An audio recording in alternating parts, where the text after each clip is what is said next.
Kementerian Kesehatan Republik Indonesia bekerja sama dengan Komisi 9 DPR RI mengadakan sosialisasi program pembangunan kesehatan di daerah kepada masyarakat Minahasa Selatan. Kegiatan ini diharapkan mampu mengedukasi masyarakat tentang pola penanganan dan pencegahan gizi buruk dan stunting pada anak. Penanganan kasus gizi buruk dan stunting masih menjadi perhatian khusus pemerintah. Jutaan anak Indonesia masih mengalami gizi buruk dan stunting.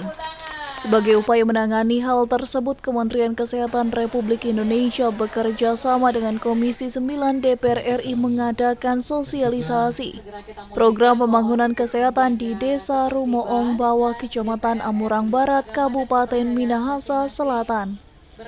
Hadir sebagai narasumber Ketua Komisi 9 DPR RI Feli Estelita Runtuene dan perwakilan Dinas Kesehatan Minahasa Selatan Johan Sumako. Dalam sosialisasi ini, Feli Runtuene menekankan kepada masyarakat bahwa pentingnya pemeriksaan kesehatan secara rutin agar nantinya gangguan kesehatan bisa diketahui sejak dini. Khususnya kasus gizi buruk dan stunting pada anak yang masih terus mengintai di negeri kita ini. Jadi kegiatan ini saya berharap ini bisa dilakukan di berbagai tempat yang ada di daerah bukan saja di Sulawesi Utara, yang ada di Indonesia ya.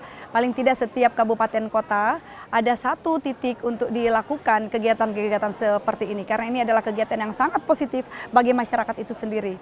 Jadi kadang-kadang masyarakat tidak paham makanan apa yang harus diberikan. Tadi sampai keluar pertanyaan makanan seperti apa yang harus diberikan, yang dimaksud makanan bergizi apa gitu. Nah, jadi dijelaskan dan ini penting bagi mereka. Kemudian makanan bergizi tapi tidak mahal apa, ini sudah disampaikan kepada mereka, dan dengan kegiatan seperti ini mereka jadi tahu, dan kita berharap mereka ini juga menjadi corong bagi masyarakat lainnya yang tidak hadir di tempat ini. Terima kasih, dengan acara ini kami jadi tahu makanan-makanan bergizi yang akan kita konsumsi pada anak-anak kita.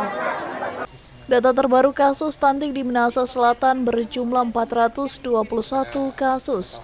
Dengan sosialisasi ini diharapkan mampu mengedukasi masyarakat tentang pola penanganan gizi buruk dan stunting pada anak sejak dini. Dari Minahasa Selatan, Brando Pusung melaporkan untuk Kawanua TV.